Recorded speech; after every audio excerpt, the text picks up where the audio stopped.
The suburban residential area spreading across Pennsylvania was enveloped in silence as the autumn evening fell. The Wilson family's two-story house was a typical middle-class home in this neighborhood. Though the white paint on the exterior walls had faded slightly, the well-maintained small garden and seasonal flowers placed by the front entrance created a warm atmosphere for this home. In the living room, Linda Wilson sat on the sofa, basking in the relief of having just finished preparing dinner. A former bank employee, she was good with numbers and single-handedly managed the household finances. She preferred clothing that gave an elegant impression to her slender figure and was trusted by the neighborhood women as dependable Linda. However, beneath her well-groomed exterior lay a side that could make coldly realistic decisions when necessary. In the adjacent study, her husband Robert was reviewing construction company documents. He had started a small construction company 25 years ago and had continued steady, community-rooted management ever since. His tanned face and hands hardened by labor told the story of his many years of experience in the field.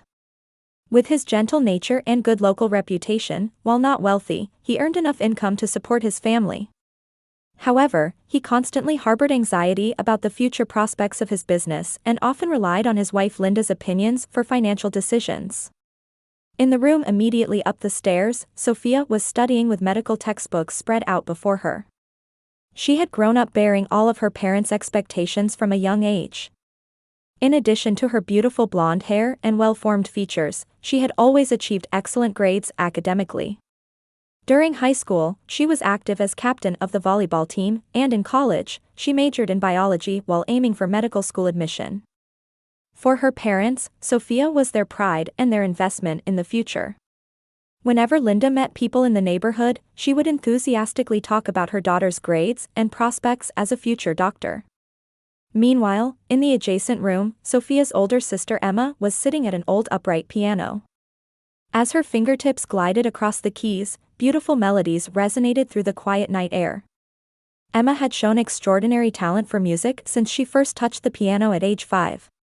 By middle school, she had won prizes in regional competitions, and in high school, she was active as the ace of the music club. However, her talent was often treated by her parents as something that didn't exceed the realm of hobby. Emma's room told the story of her passion for music. Various composers' posters were hung on the walls, and stacks of sheet music were piled on her desk. An old guitar leaned beside her bed, and a small keyboard was placed by the window. However, none of these instruments were expensive, they were all things Emma had gradually collected by working part-time jobs herself. Emma's position within the family was complicated. While she was no less capable academically than Sophia, compared to her younger sister who had the clear future vision of medical school, her parents' view of Emma, who had chosen the unstable field of music, was cold. Linda constantly said, only a handful of people can make a living from music, and Robert didn't try to hide his belief that she should pursue a stable profession. When dinner time came, the family of 4 gathered around the dining table. The conversation naturally centered on Sophia's topics: progress in medical school entrance exam preparation, hopes for future specialization fields, and the tuition and exam fees that her parents generously provided. Emma continued eating silently, occasionally nodding in agreement. In this household, the definition of success was clearly established: stable profession, social status, economic stability.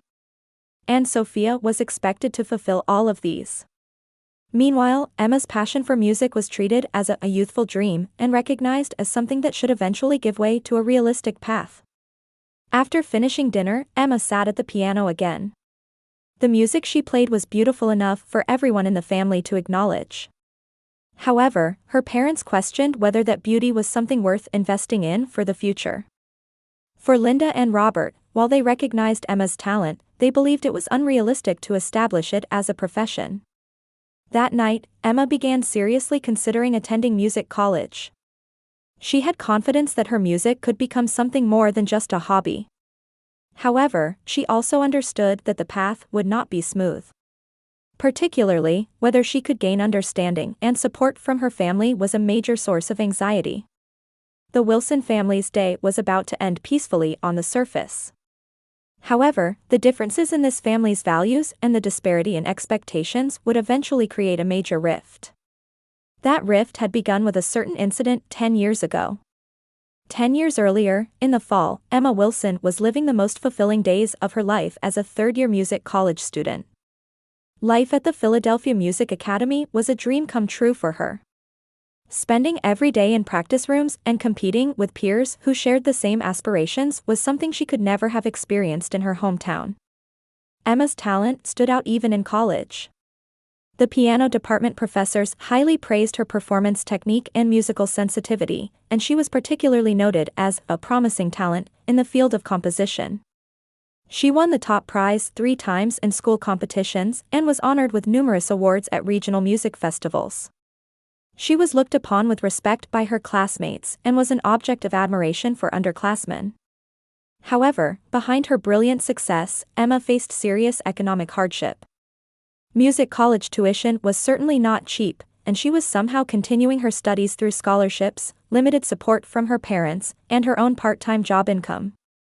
The monthly allowance from her parents was minimal, and Linda's words, "Is it really necessary to spend so much money on music studies?" always accompanied the money transfers. Emma worked as a waitress at an Italian restaurant called Bella Notte near the university. 4 days a week, from evening after classes until late at night, she would rush around the dining room. She would return to the dormitory exhausted and head to the practice room again the next morning. However, Emma didn't feel this lifestyle was painful. Her passion for music became the driving force to overcome all difficulties. However, shortly after the fall semester of her 3rd year began, the foundation supporting Emma's life began to crumble. First, she received notice from the university of a tuition increase. The content stated that starting with the spring semester, annual tuition would rise by 20%. Emma's scholarship was a partial merit-based award, and the increase would be her own responsibility. Adding insult to injury, Bella Notte's management began to deteriorate. The restaurant had been beloved in this area for many years, but customers had been staying away since a major chain store opened nearby. Owner Marco Rossi made the painful decision to close the restaurant and gave notice of dismissal to all staff, including Emma. "Emma, it's truly painful to let go of someone as wonderful as you," Marco said with tears in his eyes. "But there's nothing I can do anymore. I've added a little extra to your final paycheck, so use it to tide you over until you find a new job."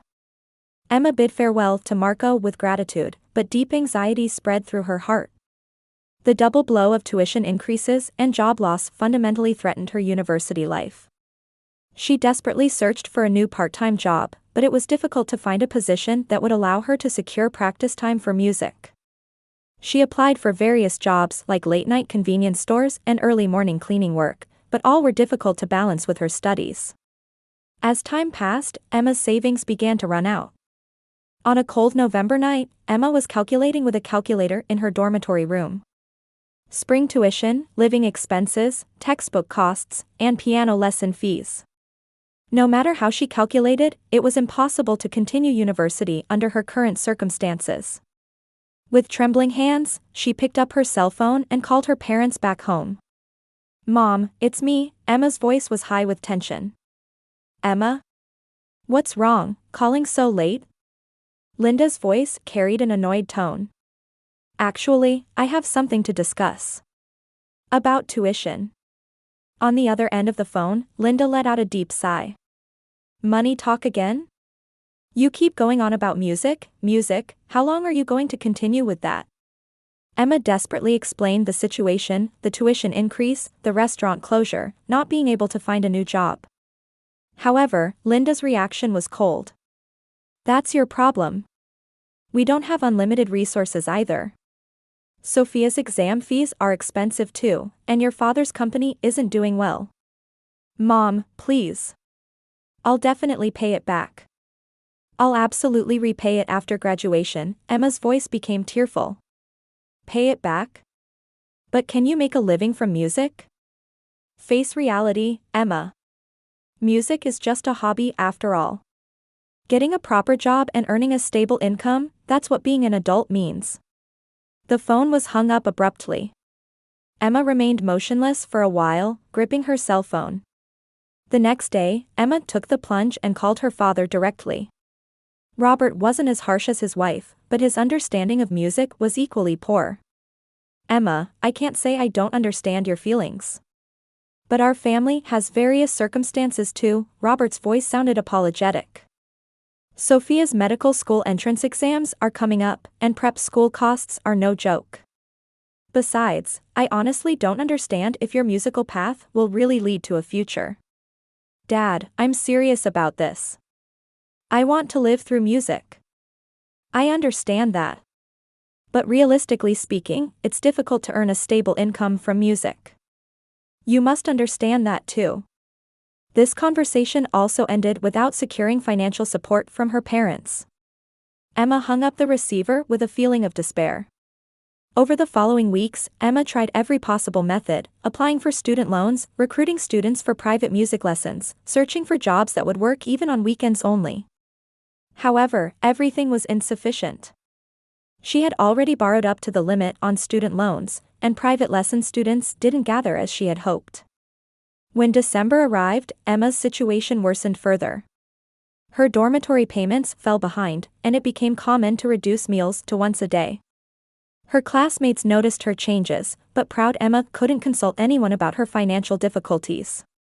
One day, Dr. Harrison, her music theory professor, called Emma to her research office. Emma, I've been watching you lately and I'm worried. If you have any troubles, please feel free to discuss them with me. At the elderly female professor's kind words, Emma finally opened up about what was in her heart: tuition problems, lack of understanding from family, anxiety about the future. When she finished telling everything, tears were flowing down Emma's cheeks. You have truly wonderful talent, Dr. Harrison said quietly. But talent alone won't open doors. Sometimes realistic judgment is also necessary.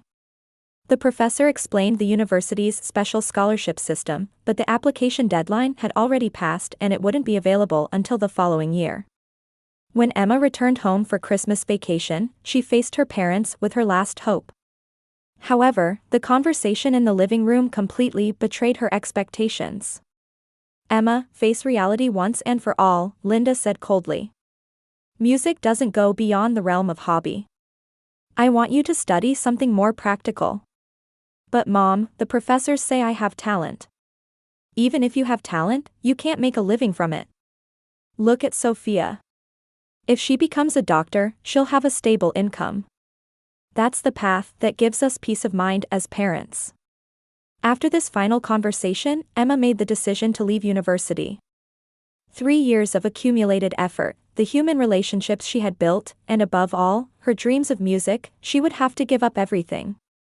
However, there were no other options left. In January, before the new semester began, Emma submitted her withdrawal form. The farewell with her classmates was painful, but she explained with a smile that she had decided to walk a new path. No one knew the truth. On the day she left Philadelphia, Emma visited the piano practice room one last time. In the empty room, she played just one song she loved. The music born from her fingertips was as beautiful as ever. However, that beauty was no longer something that would illuminate her future.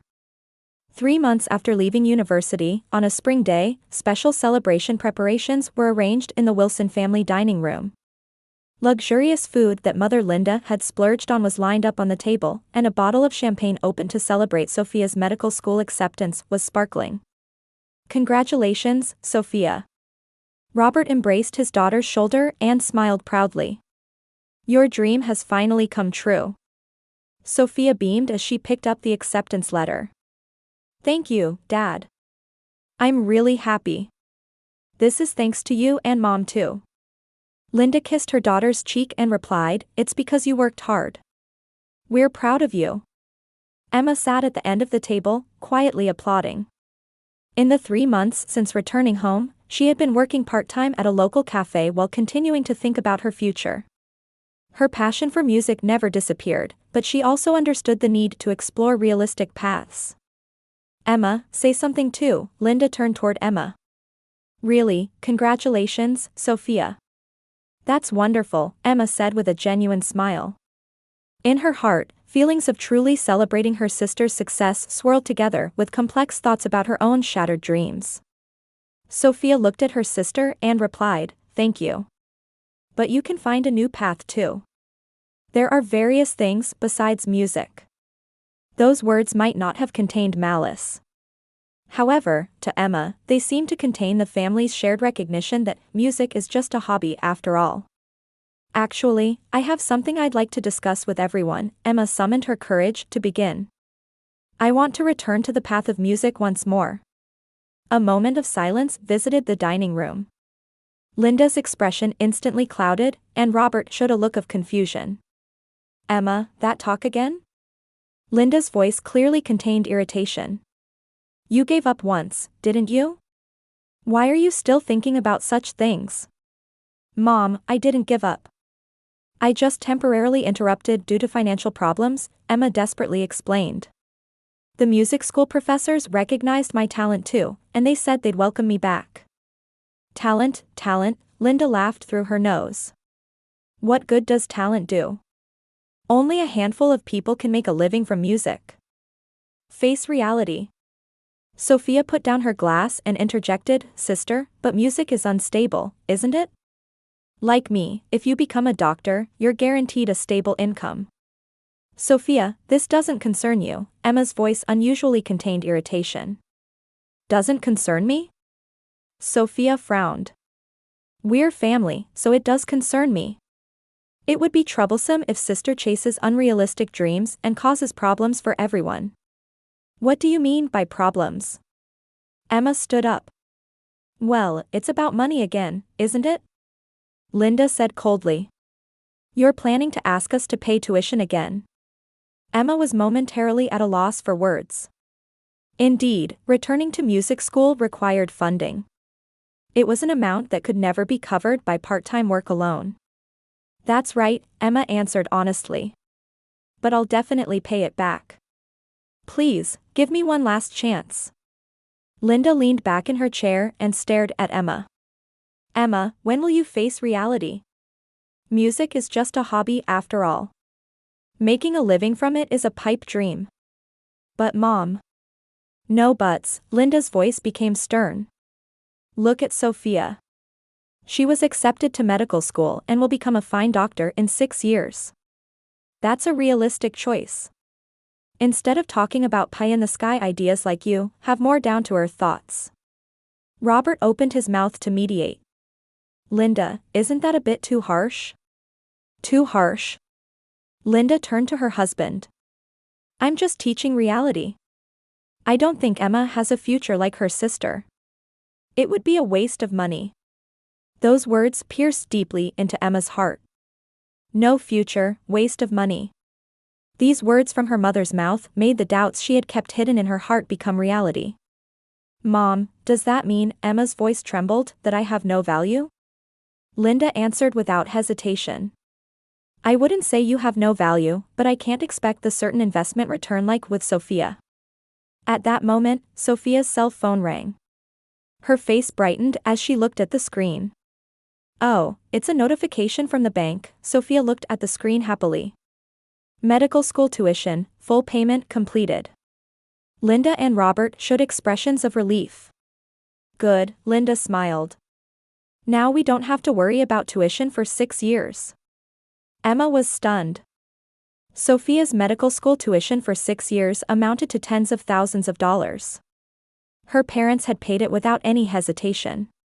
Meanwhile, they had called even 1 year's tuition for her music school wasteful. 6 years' worth, in full? Emma asked in disbelief. That's right, Robert answered proudly. For Sophia's future, it's a worthwhile investment. But you can't pay for 1 year of my tuition? That and this are different matters, Linda immediately replied. Sophia will become a doctor. She'll certainly contribute to society and earn a stable income. It carries different weight from your music. Sophia put down her cell phone and looked at Emma. A faint smile appeared on her lips. See, sister, Sophia's voice contained a sense of superiority. This is reality. You don't have that kind of value. At that moment, something snapped inside Emma. Humiliation, neglect, contempt that had accumulated over many years, everything was about to burst out at once. However, she stood up quietly. I understand, Emma's voice was strangely calm. I have no value. Emma, don't say it like that. Robert stood up frantically. No, Dad. I understand clearly now. Emma looked around the table. I'm an existence without investment value to the family. Linda, perhaps feeling guilty, softened her tone slightly. Emma, you're also a precious daughter. I just want you to make realistic choices. Realistic choices, Emma repeated her mother's words. That means giving up my dreams and walking the path the family approves of. Exactly, Sophia declared. There's no point in just chasing dreams. Emma quietly looked at her sister. There was the innocent cruelty of a young woman who had grown up receiving all the family's love. Sophia herself wasn't malicious. She simply took it for granted that she was a valuable existence to the family, and also naturally thought that her sister was not. Thank you, everyone, Emma said peacefully. I understand well now. She began walking toward the stairs. Emma, where are you going? Linda called out. To pack my things, Emma answered without looking back. There's no reason for me to be here anymore. An hour later, Emma stood at the entrance with a small suitcase and Boston bag. The family saw her off from the living room. Emma, reconsider, Robert said worriedly. We're family. Dad, what is family? Emma quietly asked. Is family just being blood-related? Or is family believing in and supporting each other? No one could answer. I thought it was the latter, but it seems I was wrong. Emma put her hand on the doorknob. Goodbye. The sound of the door closing broke the silence of the Wilson house. The family left behind couldn't speak for a while. Sophia's cell phone rang again, this time with a call from the university. However, no one paid attention to that sound. Emma Wilson left the house where she was born and raised. She had no destination in mind. However, she had conviction. True value is not something others decide. It's something you find and build up yourself. 10 years have the power to dramatically change a person's life. In the dressing room of Philadelphia's Kimmel Performing Arts Center, Emma Wilson quietly gazed at herself in the mirror. At 32 years old, she wore an expression more filled with confidence than before. On the dressing room door, a plaque reading, Emma Wilson, Grammy-nominated singer, was shining. Tonight was a special night for her, a triumphant hometown performance. 10 years ago, when she was abandoned by her family and left this city alone, she could never have imagined the success she now held. Tickets sold out within 3 hours of going on sale, and local media had extensively reported the miraculous return of hometown star Emma Wilson. Emma's journey had not been smooth. After leaving home, she headed to New York and started by performing at small live houses. During the day she worked at cafes, and at night she devoted herself to musical activities. For the first few years, she continued singing on small stages with almost no audience. However, her heartfelt songs and outstanding performance technique gradually attracted attention in the music industry. The turning point came 5 years ago. A song called Invisible Worth, which Emma wrote and composed, was released on an independent label and became explosively popular on social media. This song deeply resonated with the hearts of people who weren't recognized for their value by their families, receiving support from young people worldwide. The subsequently released album, Finding My Voice, reached #1 on the Billboard charts, and Emma shot to stardom overnight. There was a knock on the dressing room door. Manager Sarah peeked in. Emma, are you ready? The audience is already full. And, Sarah hesitated slightly, your family is here. They're in the VIP section. Emma's hand stopped for a moment. For 10 years, she had had no contact with her family whatsoever. She had ignored all phone calls and emails from her parents and had brushed off updates about their circumstances from hometown friends. However, deep in her heart, she had sensed that this day would come. I understand, Emma answered calmly. Let's do this as usual. Taking the stage, Emma looked out over the audience from under the dazzling spotlights. 2,500 listeners were sending her enthusiastic applause for her appearance. When she found 3 familiar silhouettes in the front VIP section, her heart beat faster for a moment. Father Robert's gray hair had become noticeable. Mother Linda's previously intimidating atmosphere had also faded. And Sophia was looking up at her sister with an exhausted expression. "Good evening, Philadelphia," Emma's voice resonated throughout the hall. "I'm truly happy to be able to return to my hometown. The concert was a great success." Emma's singing voice had much richer expressive power than it had 10 years ago. The songs filled with life's struggles and the joy of success deeply moved the audience's hearts. And as the final song approached, Emma gripped the microphone again. "Finally, let me sing a new song. This is called A Worth Nothing. It's a song for people who were told they had no value." A beautiful piano intro resonated, and Emma's voice broke the silence. The lyrics sang of the pain of being abandoned by family, the difficulty of continuing to believe in one's own worth, and ultimately the beauty of finding one's true self. Throughout the venue, people could be seen shedding tears.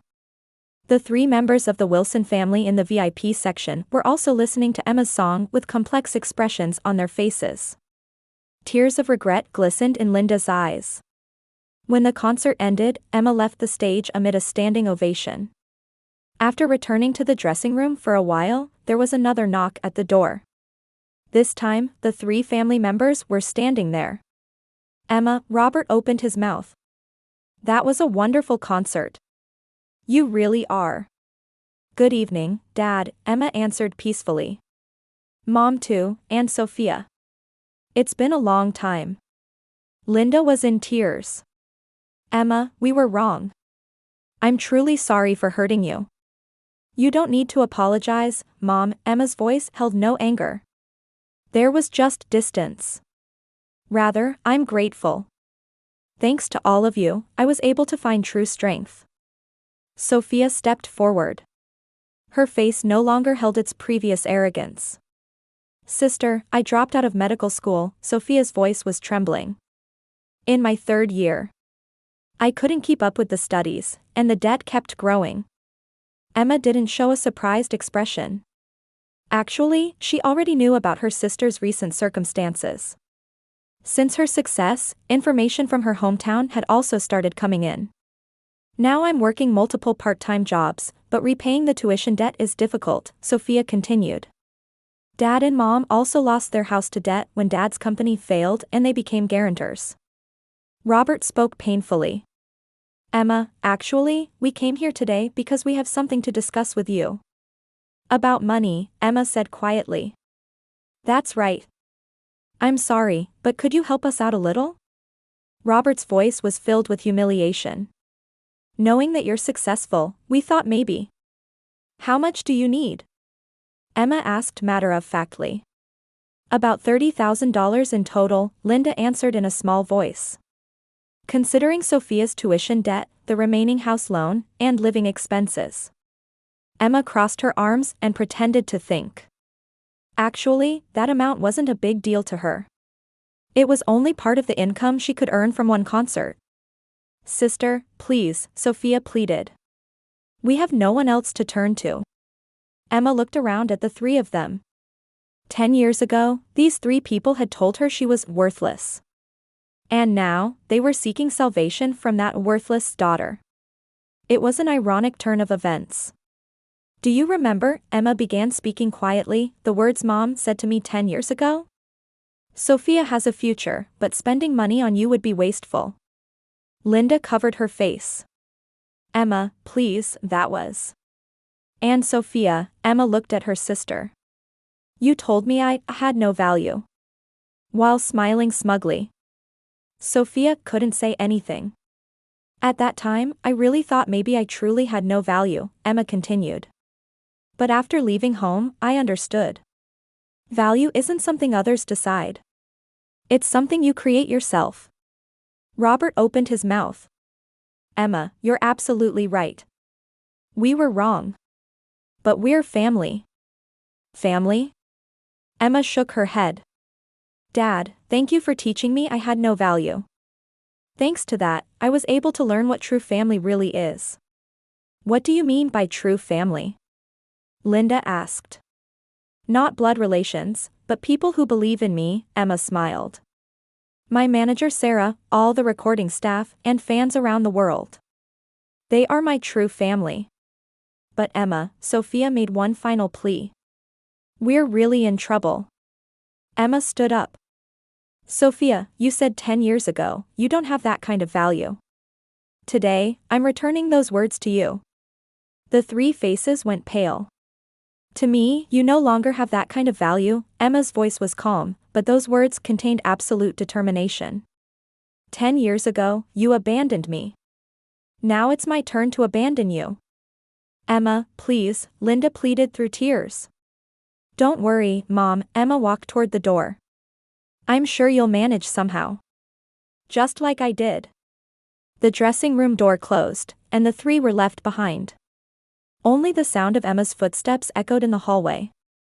3 years passed after that. In the ballroom of New York's luxury hotel, the Plaza, prominent figures from the music industry had gathered. Tonight, the annual awards ceremony of the Emma Wilson Foundation was being held. This foundation had been established by Emma 3 years ago to support young people who were forced to give up their musical dreams due to financial hardship. On stage, Emma stood before the microphone, wrapped in a beautiful gold dress. At 35 years old, she radiated a brilliance filled with success and fulfillment. Tonight, we are awarding scholarships to 25 young musicians. Emma's voice resonated through the venue. Among them are people who couldn't gain understanding from their families and couldn't receive financial support. But I want to tell them everyone has irreplaceable value. Warm applause was sent from the audience. One of the recipients, 19-year-old Michael Chan, came up on stage. He came from a poor immigrant family, and his parents ran a dry cleaning business while trying to understand their son's passion for music. Thanks to Emma's foundation, I can attend music school, Michael spoke through tears. My family initially opposed it, saying you can't make a living from music. But seeing Emma's success, they came to understand the importance of pursuing dreams. Emma smiled as she looked at him. She was happy that her success had led to deeper understanding in other families. Meanwhile, in a small apartment in Pennsylvania, the three members of the Wilson family were watching that awards ceremony on television. The cramped two-room apartment was a stark contrast to their once luxurious home. Robert was working as an hourly laborer at a small repair shop. The construction company had gone bankrupt and they had lost their house. Linda was working part-time as a cashier at a local supermarket. For the once proud woman, the pitying looks from neighbors were unbearable. Sophia was single and working multiple part-time jobs.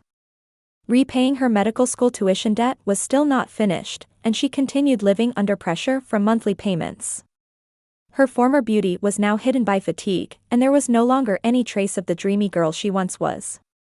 Watching Emma on TV taking photos with the recipients with a smile, Linda let out a deep sigh. That girl was right, Linda murmured quietly. We have no value. Robert didn't answer. He too was keenly aware of how wrong their judgment from over 10 years ago had been. Sophia's cell phone rang. The screen displayed overdue payment notice. She silently put the phone on mute. For the past 3 years, similar notifications had arrived multiple times each month. On TV, Emma continued her speech. The philosophy of my foundation is simple. Every person has value. Even if you're not understood by family, even if you're in financially difficult circumstances, you don't need to give up your dreams. Just as I experienced myself, true value is something you prove yourself. Emma's words were delivered to television viewers nationwide. Among them were the family members who had once abandoned her. However, there was no longer any place for them in Emma's world. After the awards ceremony ended, Emma enjoyed a modest party with the foundation staff. Around her were people who truly loved and supported her. Manager Sarah, producer Tom, and many music colleagues. They were Emma's true family. Let's increase the scholarship recipients to 50 next year, Emma suggested to Sarah. I want to support even more young people. That's a wonderful idea, Sarah smiled. Your success has truly become hope for so many people. As the night grew late, Emma stood by the window of her penthouse. The New York cityscape spreading below glittered with countless lights. Each one seemed to represent someone's dreams and hopes. 13 years ago, a girl who was told by her family that she was worthless had now become someone who gave value and hope to people around the world. She had proven with her own life that true value is not something others decide, but something you build up yourself. Far away in Pennsylvania, the 3 members of the Wilson family fell asleep in their cramped apartment. Tomorrow, more labor for debt repayment awaited them. Meanwhile, Emma was gaining inspiration for a new song and sat down at the piano. It was a song filled with hope, singing about the value that sleeps in everyone's heart.